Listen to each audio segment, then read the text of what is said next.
Okay, so Happy Lord's Day. At ngayon nga po ay isasara na natin ang Romans 9 with the concluding thoughts ni Pablo.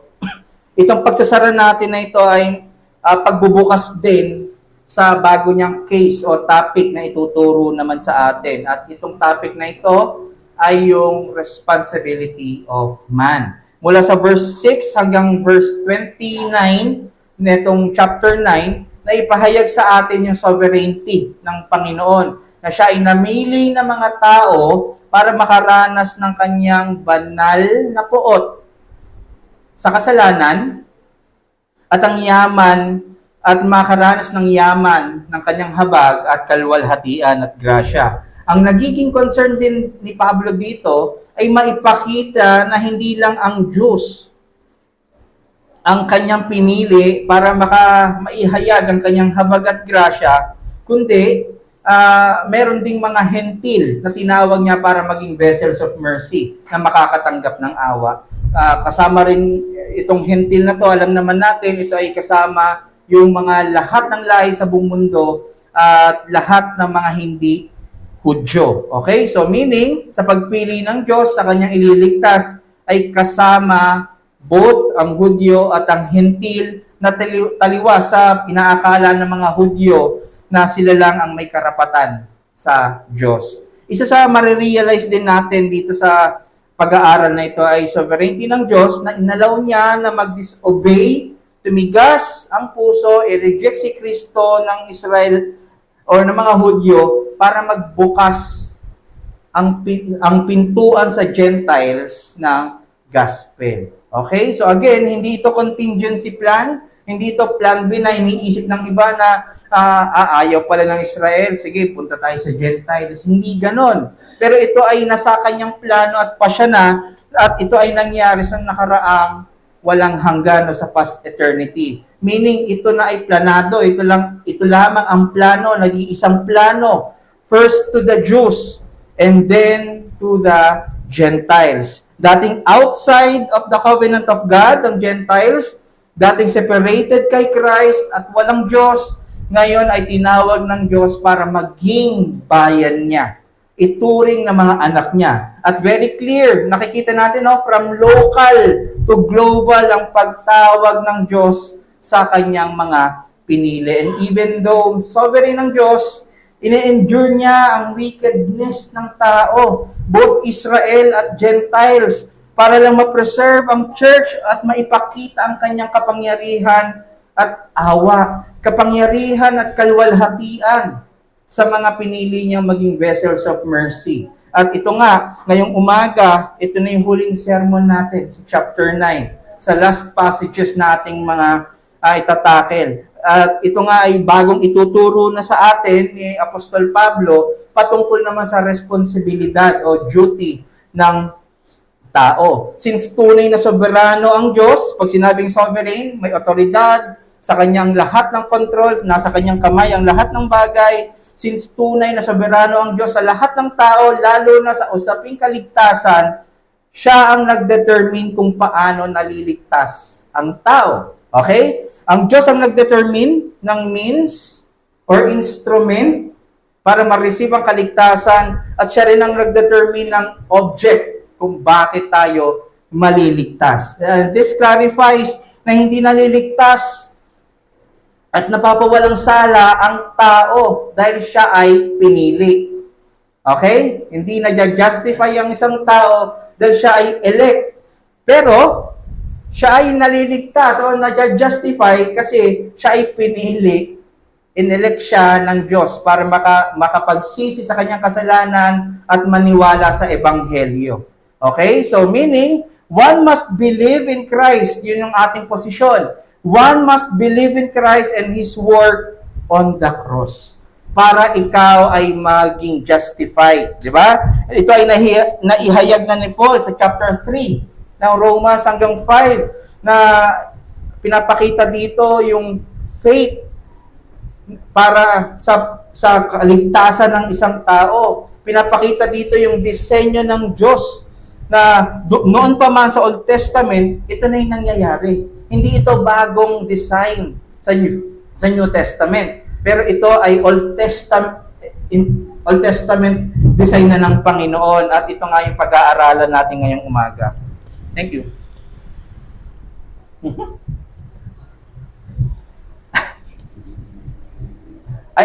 Ayun. So, pwede ko bang invite ang lahat na tumayo at basahin ang salita natin ngayong umaga. Kasi last passage natin sa chapter 9, babasahin natin ito ng sabay-sabay. Chapter 9, verses 30 to 33. Translation sana ay ESV. Romans 9, verses 30 to 33. Let's read. What shall we say then? That Gentiles who did not pursue righteousness have attained it? That is a righteousness that is by faith.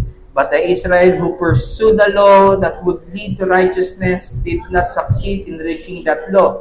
Why? Because they did not pursue it by faith, but as if it were based on works. They have stumbled over the stumbling stone, as it is written, Behold, I am laying in Zion a stone of stumbling and a rock of offense, and whoever believes in him will not be put to shame. The grass withers, the flower fades, but the word of God stands forever. Pwede na po tayo maupo.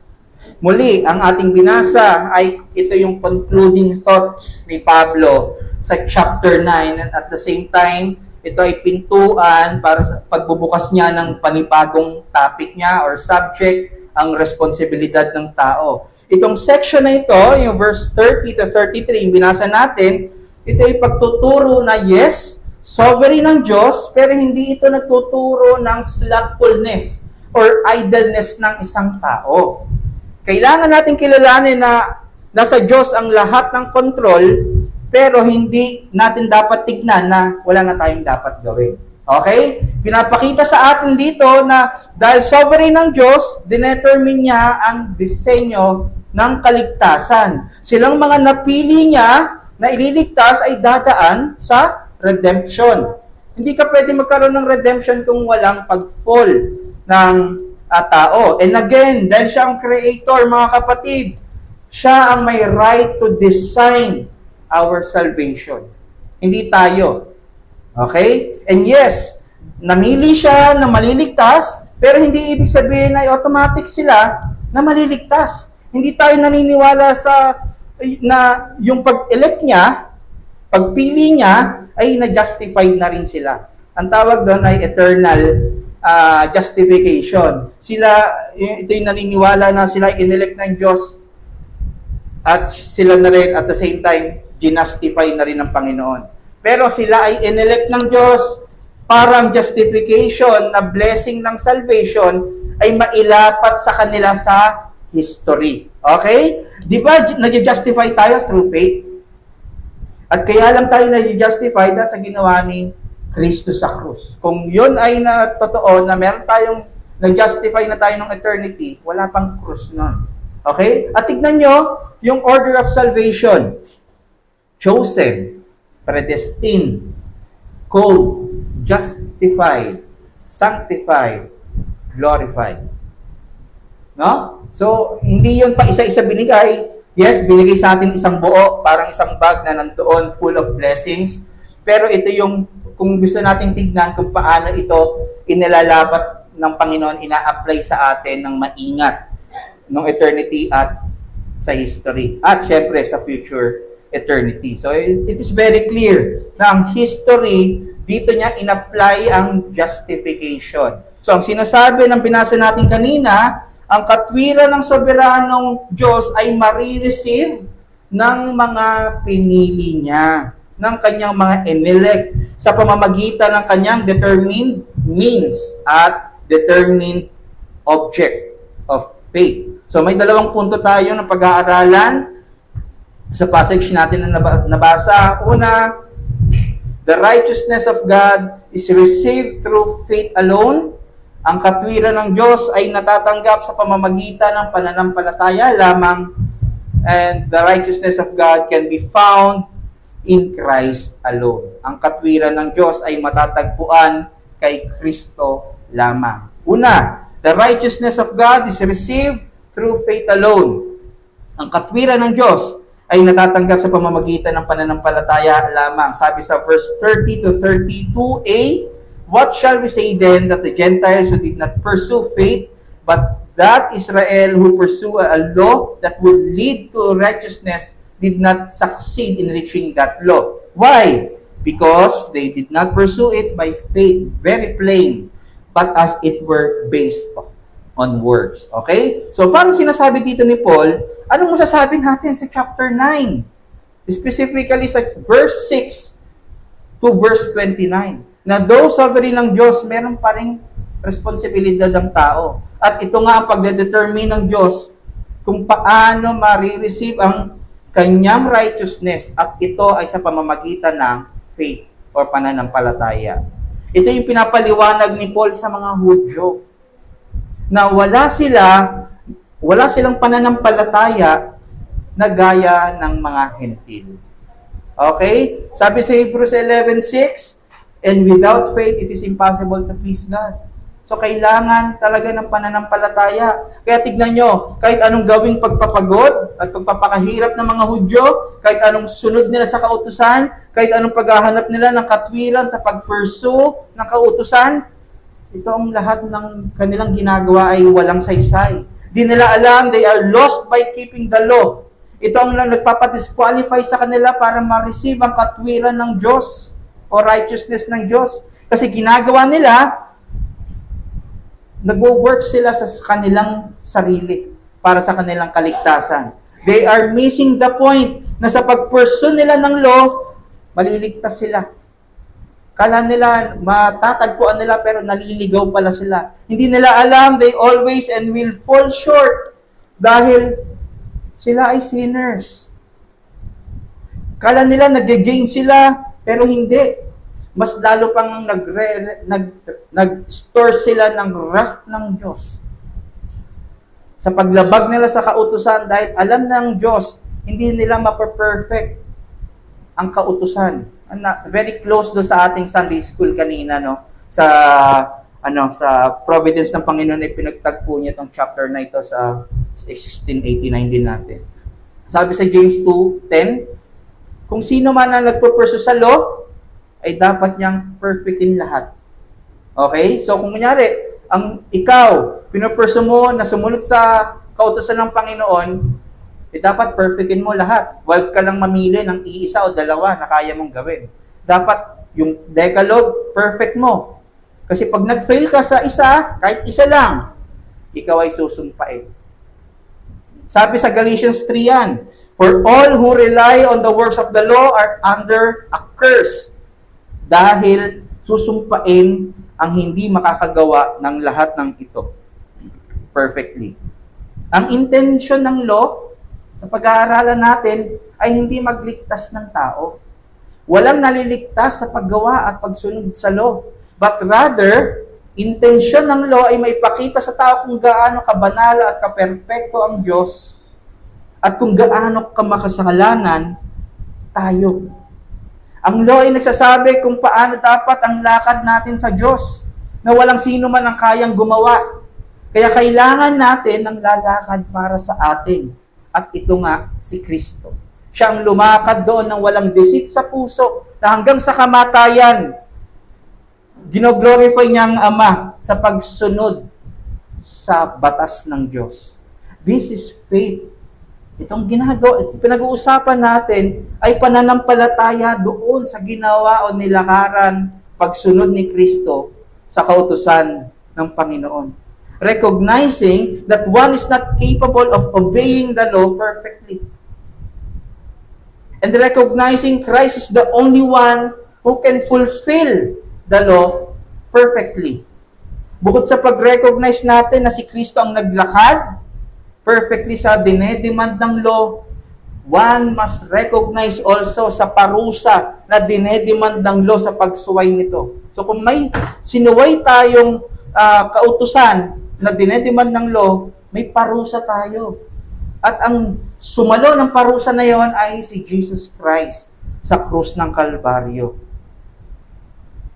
Di ba kanina again, hindi binovoid ng law or ng grace ang demand ng law. Yung para sa atin, na parusa, na fulfill ito, sinalo ito ni Kristo sa krus dahil sa ating pananampalataya sa kanyang ginawa.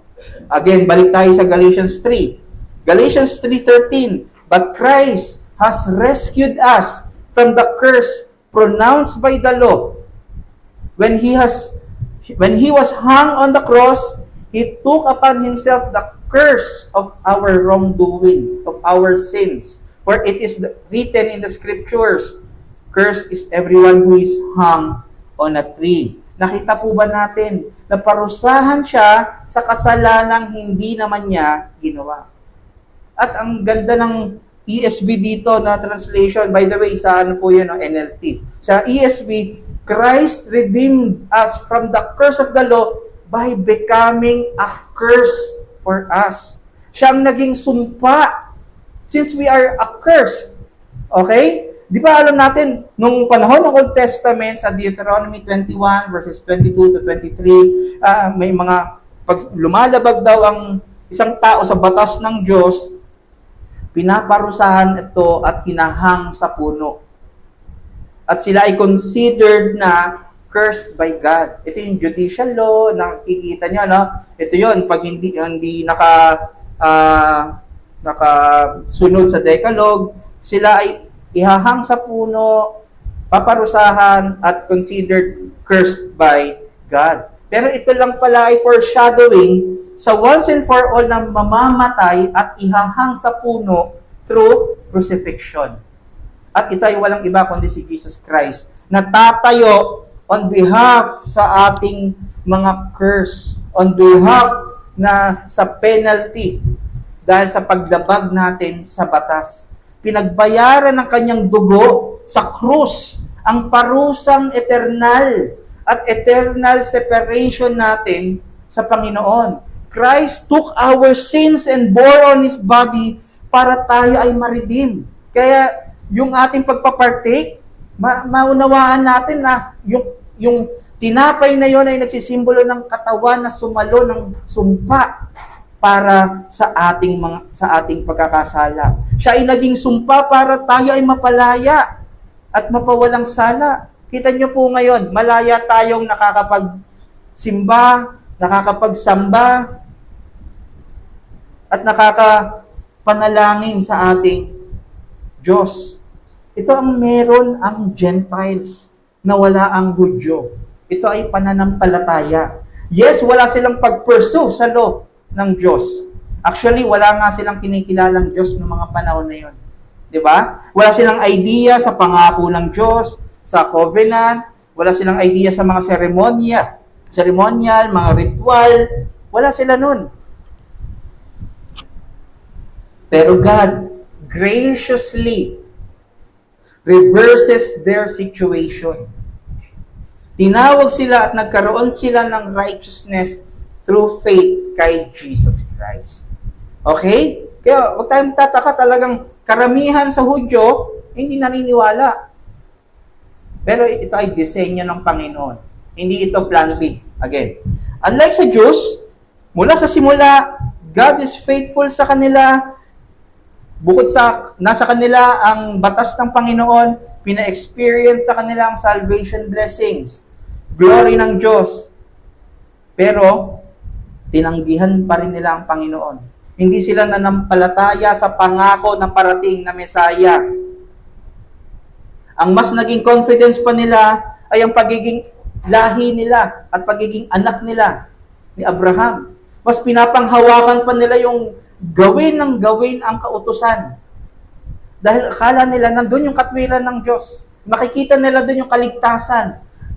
Pero nagdala lang pala sa kanila sa pagkakaligaw at pagkatigas ng puso. Ang result, ni-reject nila ang hinihintay nilang Messiah na si Jesus Christ. Hindi sila naniwala na si Christ na pala yun. Dahil ang nakatanim sa kanilang isipan ay literal na makapangyarihang nakikita nila sa mundo. Literal na political leader na mag-aalis sa kanila sa pagkakasakop ng Roma sa kanila. Ginawa sa kanya, siya ay pinatapon at inilagay sa lugar ng mga bungo, sa Golgotha, o sa lugar ng kamatayan. Sabi nga sa John 1:11, Christ came to His people but they rejected Him. Meaning, they did not place their faith in Christ. Pag nagre-reject ka sa Diyos, wala kang pananampalataya sa Kanya. But rather, di ba? Imbis na manampalataya sila, they despised Christ. Pinaaresto, nilitis, inakusahan na sa demonyo, blasphemy, ipinahiya, pinahirapan, sinaktan, hinubaran, pinagtawanan, pinatapon sa Golgotha.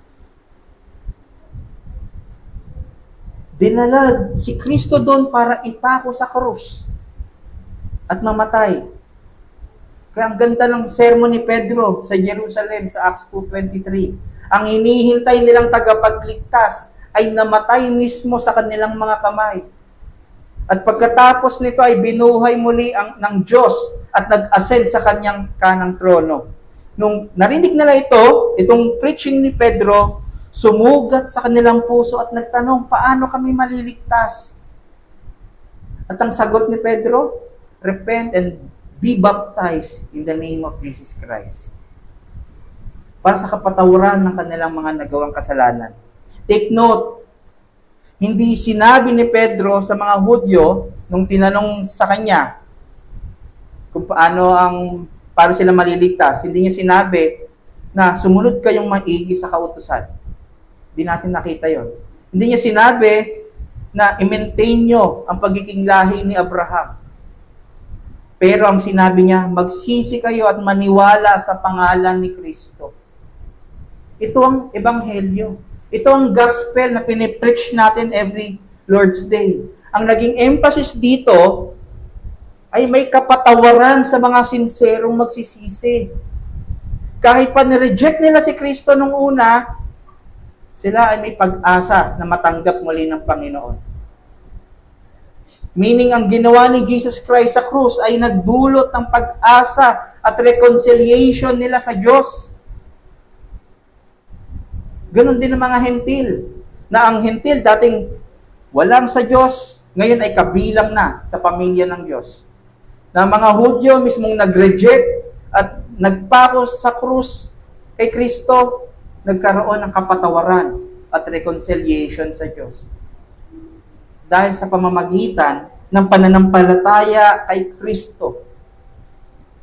Dahil dito sa pananampalataya kay Kristo at sa kanyang ginawa, magdudulot ito ng pagsisisi sa kanilang kasalanan at pagtingin sa kanilang sarili na walang kaligtasan, wala silang kayang gawin para maging matuwid sa mata ng Diyos. At ito ay nire-recognize na lang nila na magbe-bridge sa kanila ay si Kristo. Ito ang ebanghelyo, mga kapatid. Ang ebanghelyo or ang gospel ang nagbibigay ng katwiran o righteousness para sila ay magkaroon ng forgiveness at maging acceptable sa Diyos.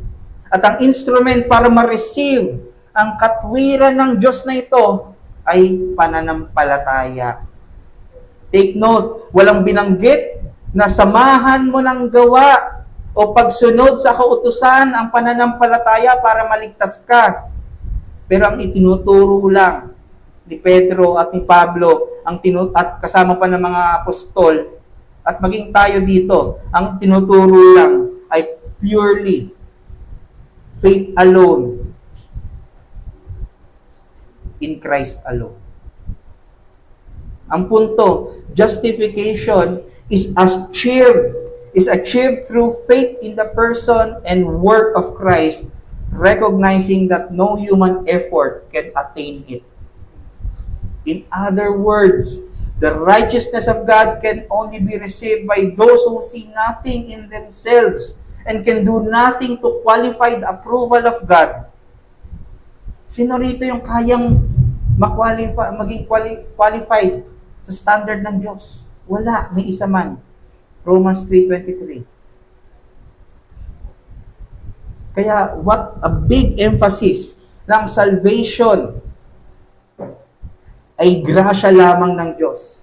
Hindi sa kayang gawin ng ating mga kamay, hindi sa pagiging reliyoso natin, sa pagsisimba, pero sa pamamagitan ng pananampalataya sa kanyang anak na si Kristo.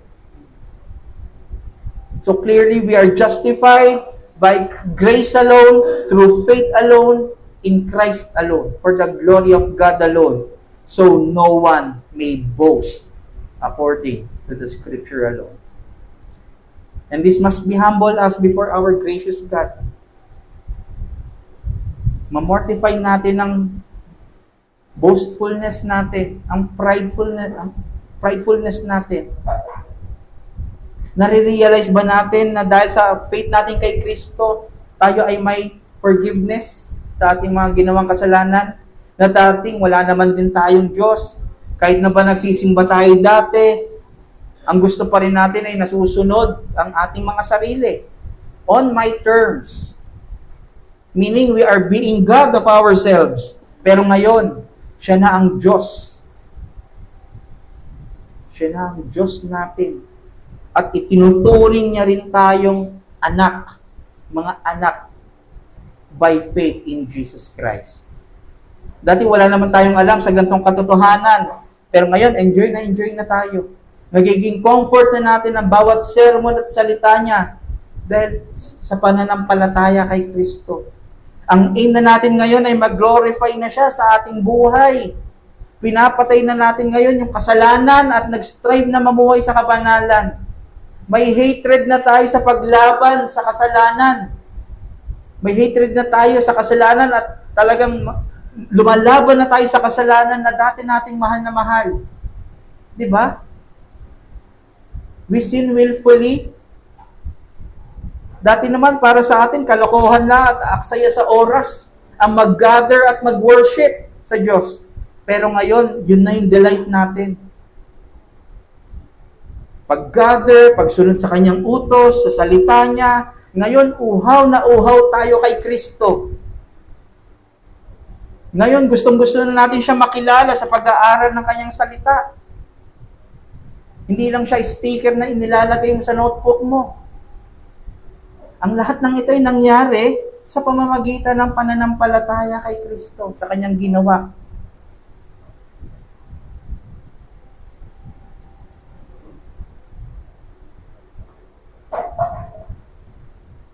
Ngayon, pag ikaw ay nag-stumble, nananalangin ka na, tumitingin ka na kay Kristo, at may pagtingin sa kanyang pangako na nagdadrive sa iyo ngayon, na mamuhay kay Kristo sa pag-ibig, sa pagtitiis, sa pag-endure ng mga problema na humuhulma sa ating spiritual life.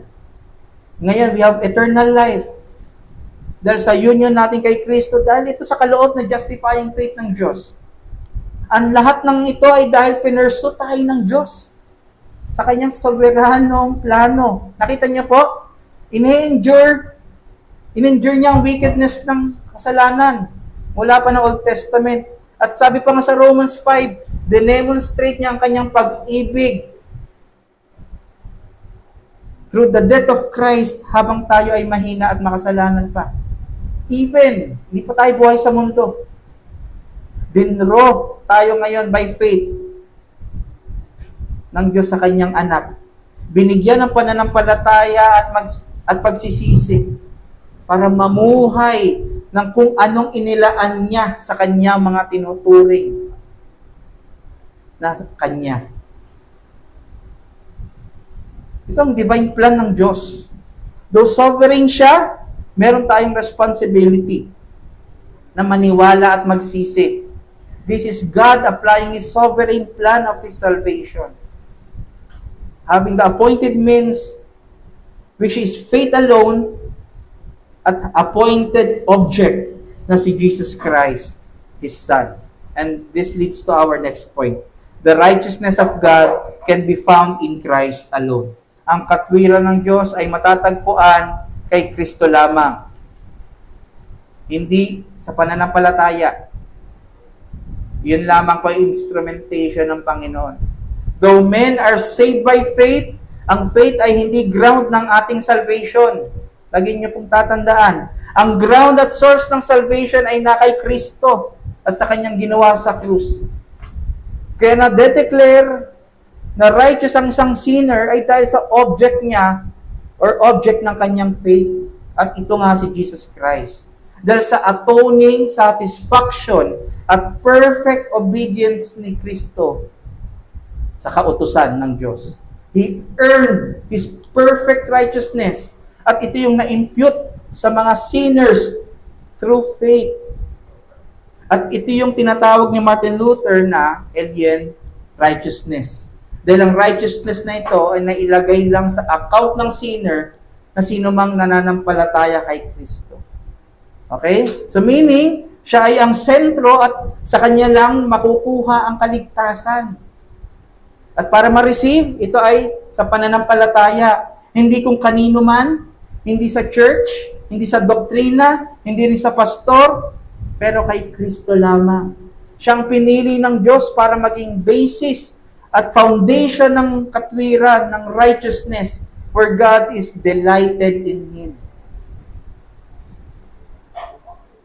Kay Kristo lang napiplease ang Panginoon, ang Diyos. Sabi nga sa Matthew 12:18, na quoted sa Isaiah 42:1, "Behold, my servant whom I have chosen," Jesus Christ, "my beloved, with whom my soul is well pleased. I will put my spirit upon him, and he will proclaim justice to the Gentiles." In short, si Jesus Christ ay ang pinili ng Diyos para ipahayag ang hustisya sa buong mundo. Sa Isaiah kasi, imbis na Gentiles, to all nations. Okay? Si Jesus Christ ang pinili para ipahayag ang hustisya ng Diyos sa buong mundo. Siya ang may karapatang mag-justify, magpawalang sala, at magbigay ng kapatawaran sa lahat ng magsisisi. At siya rin ang may karapatang maging hukom, maghatol ng kaparusahan sa mga hindi mananampalataya at magre-reject sa Kanya. Sa latter part ng 32 ng chapter 9 ng Romans, in-illustrate ni Pablo si Kristo as isang stumbling stone at rock of offense. Magko-quote siya dito sa Old Testament, no? Sa Isaiah, 2 verses na ito na minerge niya or kinumbine niya. Basahin natin, Romans 9:32b, 33. They have stumbled over the stumbling stone. 33, as it is written, "Behold, I am laying in Zion a stone of stumbling and a rock of offense." Ito ay quoted sa Isaiah 8:14. Ang context nito, nung unang panahon, yung Israel ay nakikipag-alyansa sa puwersa ng Egypt dahil sa aatakihin sila ng Assyria. So natatakot sila sa puwersa ng Assyria. Kaya winarningan ng Diyos through Prophet Isaiah ang Israel na huwag silang umasa sa ibang puwersa. Huwag nilang ibigay ang kanilang assurance sa ibang mga kapangyarihan dito sa mundo dahil hindi yun ang tunay na kasiguraduhan. Sinasabi ng Diyos doon, may nilagay siyang sure foundation na hindi magigiba at ito si Jesucristo, ang parating na Messiah. Tuloy natin yung verse 33, "And whoever believes in Him will not be put to shame." Ito naman ay quoted sa Isaiah 28:16. Same principle. Pero ang context naman nito ay ang pag-exhort ng Diyos sa kanila na huwag matakot sa pagsanib puwersa ng Syria at Ephraim. Bayan ng Ephraim. Dahil merong bato na magiging refuge sa kanila. Merong bato na magiging sandigan nila. Na pag sila ay nasa panganib, meron silang maaasahan at magliligtas sa kanila. Itong batong ito ay si Jesus Christ, the rock of salvation.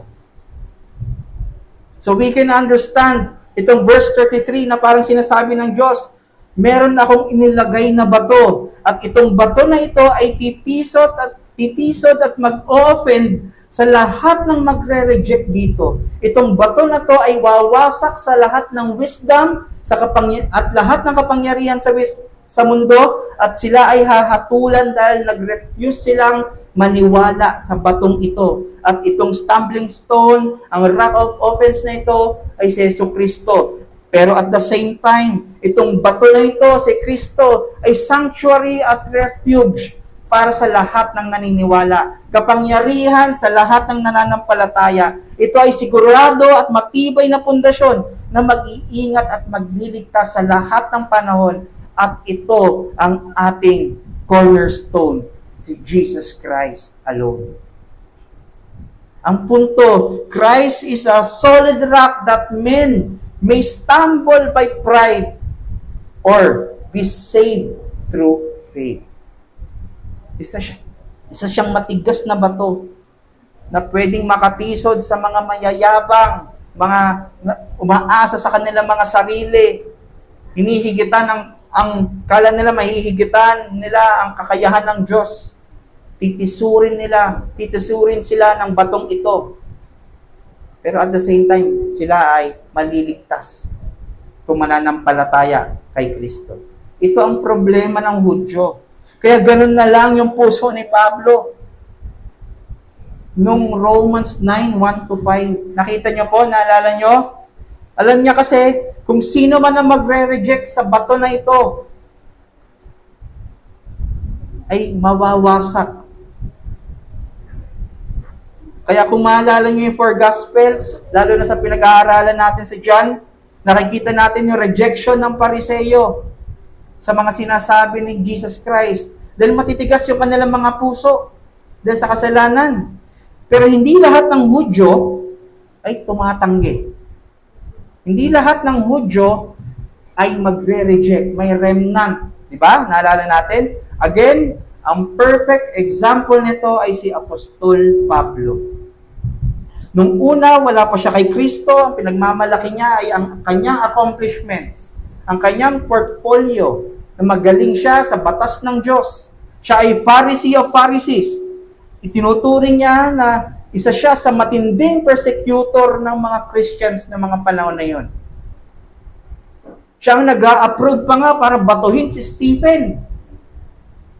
Pero kinaugnay siya ni Jesus Christ sa road to Damascus sa Acts 9. At dito sa Acts 9, makikita natin ang harmony ng sovereignty at responsibility ng tao.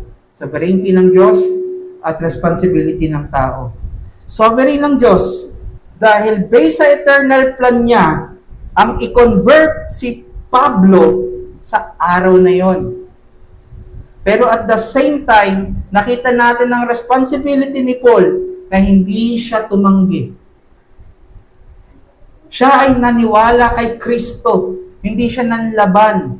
Kinilala niya na siya ay makasalanan at banal at tagapagligtas, si Kristo. Kinilala niya ang ginawa ni Kristo sa krus. Nakita niyo po, hindi nagko-contradict ang sovereignty ng Diyos at responsibility ng tao. Ito ay compatible at consistent. Marami nag-o-object sa sovereign grace na view ng salvation sa hinuhold natin dahil di nila matanggap ang sovereignty ng Panginoon. Nakala nila sa 100% view sa sovereignty ng Diyos at sa zero na contribution sa salvation, kala nila ginagawa ng Diyos na robot ang tao. Pero by no means, may God forbid. Ang problema talaga ng Hudyo ay hindi ang sovereignty ng Diyos. Ang problema ng mga Hudyo ay yung kanilang responsibilidad na magsisi at tanggapin at maniwala sa ginawa ni Kristo. Dahil na-o-offend sila, stumbling stone. Ibig sabihin, wala pala sa lahat ng mga ancestors ko at mga ginawa ko, wala palang saysay yun, si Kristo pala. Ay, ma-offend ako niyan. Di ba? Naririnig natin yan sa mga matatagal na Kristiyano na pag nalaman nila ang tunay na katotohanan at sinasabi ng Biblia, na-offend sila. Stumbling stone. Ang problema ng Hudyo ay hindi dahil nag-elect ang Diyos.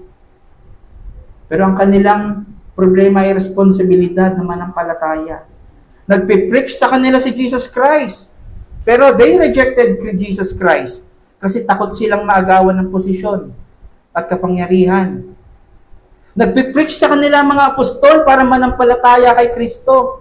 Pero pinapersecute nila kasi takot sila na hindi na sila tangkilikin ng mga tao at ng mga apostol na. Kaya lagi nilang di ba may mga pumapasok sa mga pinaplant ni Apostol Pablo na churches. May mga super apostles na nagtuturo ng another gospel sa Galatians 2. Kasi hindi nila matanggap na sa ganitong paraan lang makakalusot ng mga Gentiles. Ang gusto nila mangyari, paghirapan nyo yung inyong kaligtasan. May faith kayo, yes, pero magpa-circumcise din kayo. Tradisyon na yan. Pero sabi ni Pablo, let there be anathema. Sumpain ang magtuturo ng gantong klaseng ebanghelyo na iba sa kanyang itinuturo na ebanghelyo.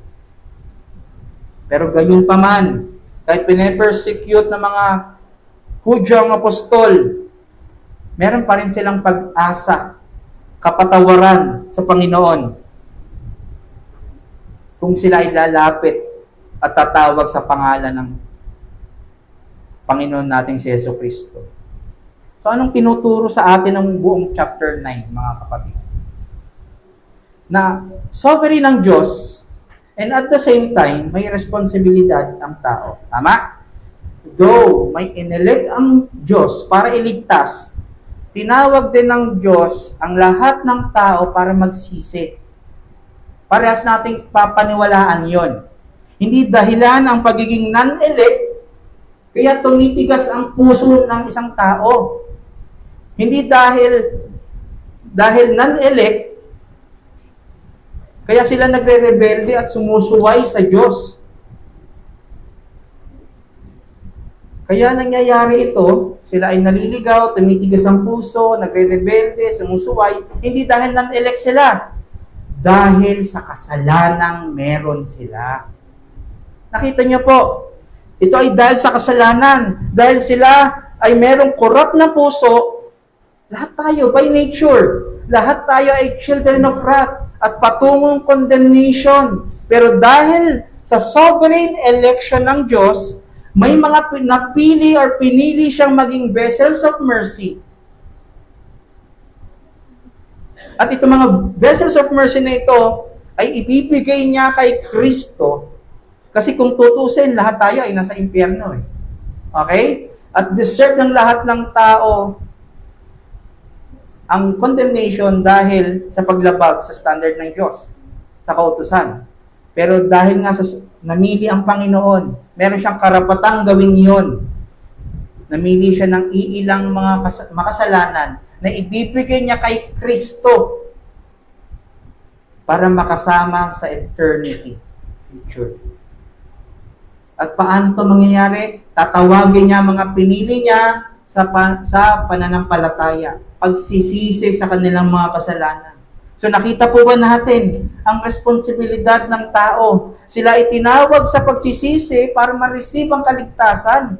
At nakita po ba natin ang grace ng Diyos na di naman deserve ng tao para magkaroon sila ng righteousness ng kanyang anak na si Kristo? Buti na lang may Jesus Christ na sumalo ng banal na puot ng Diyos. Buti na lang pinulfill niya ang kautusan para iligtas ang mga pinili ng Panginoon. Buti na lang siya ay nagbigay ng buhay para magkaroon ng buhay ang mga pinili ng Diyos. At sabi nga sa last words ng verse 33, latter part ng verse 33 ng chapter 9, and whoever believes in Him, kay Kristo, will not be put to shame. What a glorious promise na panghahawakan ng bawat mananampalataya. Ito rin ba ang pinanghahawakan mo as Christians? Na hindi ka ipapahiya ng pananampalataya mo kay Kristo. Nakikilalanin ka at i-honor ka. sa panahon na ikukumpleto niya na ang salvation ng kanyang grand design. Pero ang implication nito, but whoever rejects Christ will be put to shame. Laging dalawa yan.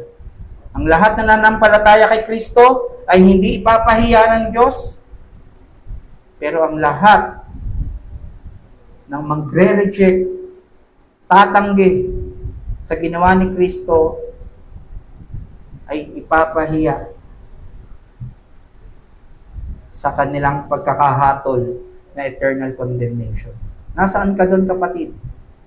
Nasa rock of salvation ka ba? O nasa stumbling stone na ino-open ng iyong ego at pride? Ino-open ng iyong mga kasalanan na patuloy mong ginagawa ngayon?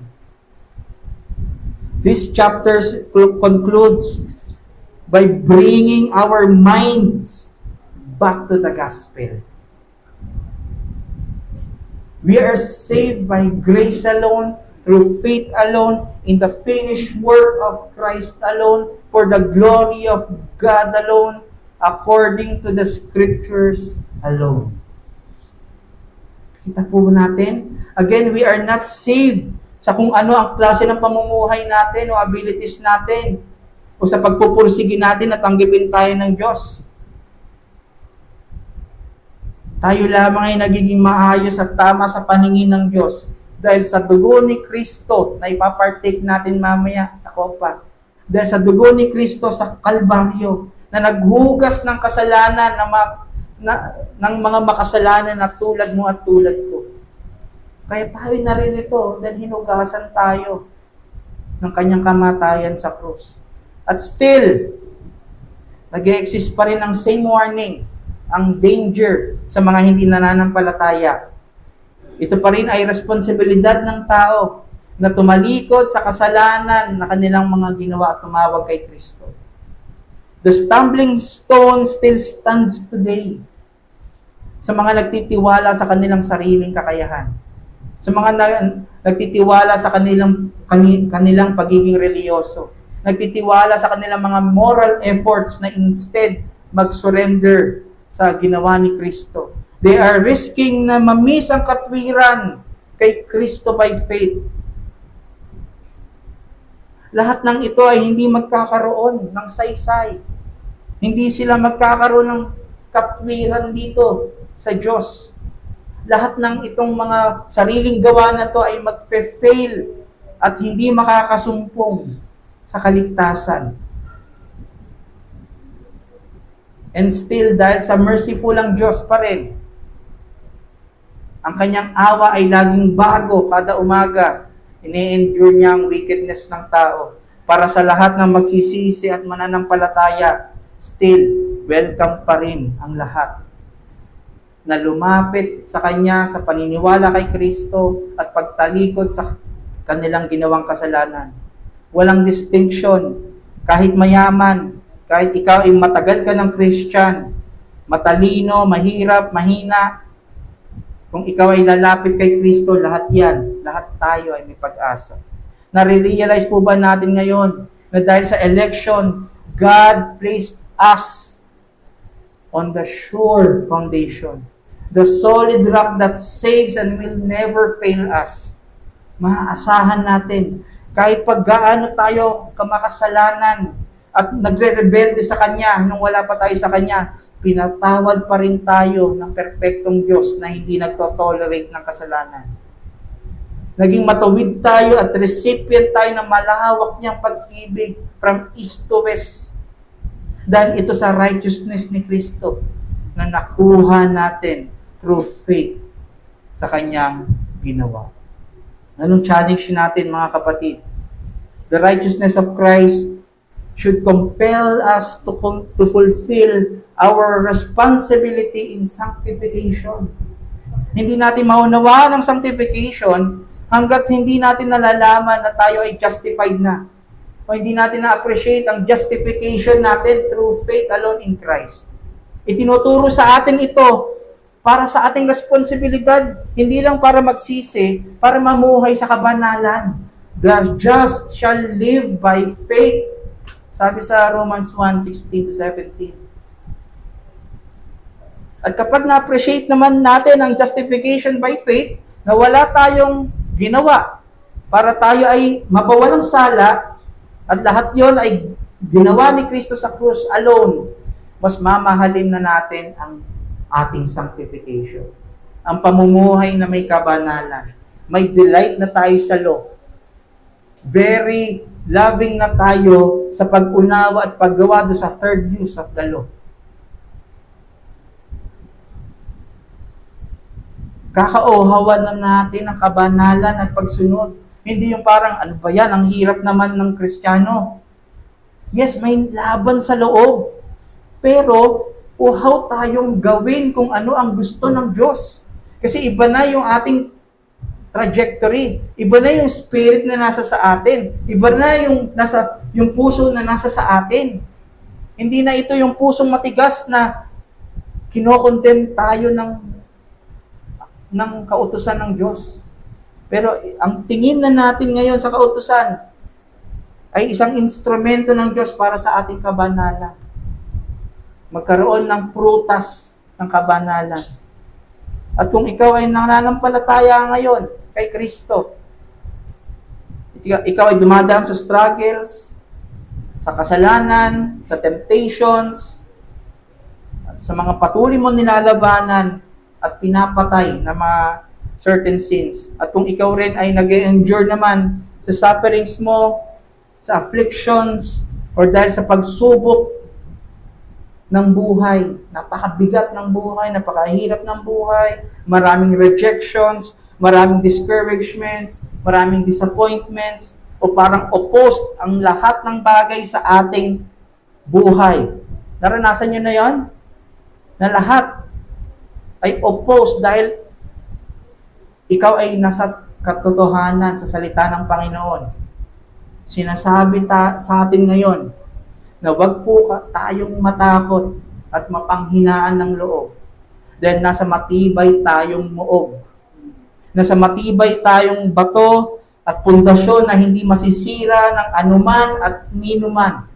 Kahit anong puwersa at kapangyarihan sa mundo, walang makakasira sa bato na ito. At ito ay si Yesu Kristo, ang ating sandigan, kalakasan, proteksyon sa lahat ng panahon. At yun ang magpe-preserve sa iyo hanggang siya ay dumating para sunduin ang kanyang bride. Itong iglesia na ito. Na-excite ba tayo mga kapatid? Number 2 na challenge. The righteousness of Christ should drive us to fulfill our responsibility in evangelism. Yes, may responsibility tayo kanina sa sanctification. Meron din tayong responsibility to fulfill the Great Commission na ipahayag ang ebanghelyo kahit kanino. This again, hindi na justify ang isang tao dahil sila ay inelect, pero inelect sila para mag-justify, di ba? At kailangan nilang marinig ang ebanghelyo. Kailangan nilang marinig si Kristo at manampalataya sa kanyang ginawa para ma-acquit ang kanilang mga kasalanan. Nawa mas umiting yung ating pag-share ng katotohanan ng gospel na ito sa mga pamilya natin, sa mga relatives natin, sa mga kaibigan natin, at kung saan man tayo. Responsibilidad mo itong i-fulfill. Dahil tinawag tayo, hindi lang mamuhay sa ebanghelyo, pero ipalaganap ito through our verbal na proclamation at sa ating living na proclamation sa kabanalan. Tinawag tayong maging ilaw at asin ng mundo dahil sa gospel ni Kristo.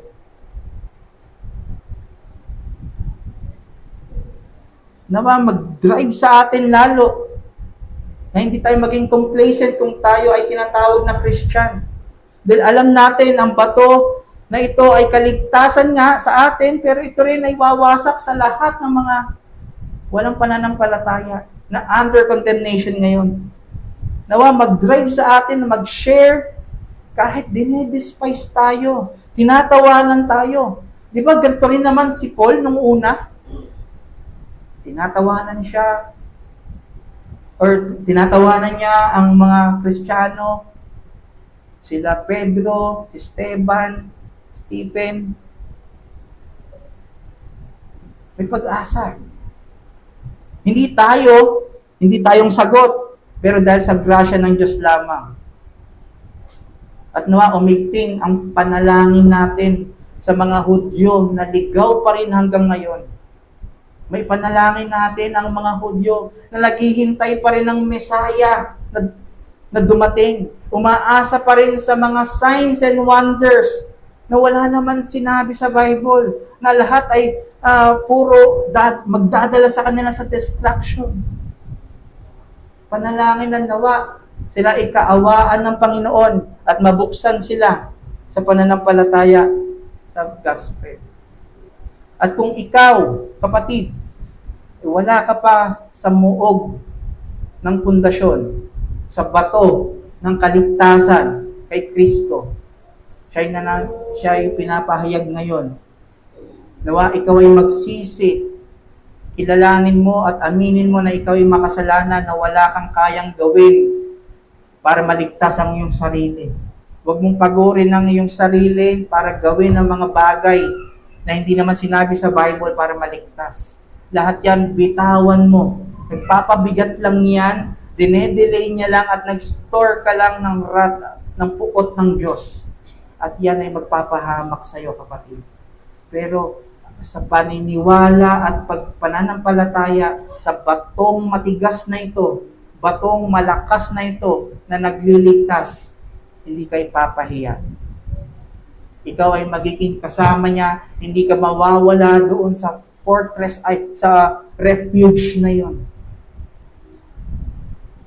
Ikaw ay iingatan ng Panginoon hanggang sa mga huling araw. Kahit pa ito ay maging delikado sa ating mga buhay, ang Diyos pa rin ay mag-iingat sa atin. Kaya kapatid, magsisi ka sa iyong kasalanan. Paniwalaan mo si Kristo ay pumunta para mamatay para sa iyong lugar. Siya ay naging sumpa sa krus ng Kalbaryo. Namatay para sa iyo. Sa mga ginawa mong kasalanan, ginagawa mo at mga gagawin pa. Lahat yun ay pinagkamatayan niya. Maniwala ka doon, kapatid. And praying na maging kaisa ka namin kay Kristo sa pananampalataya. Let us pray.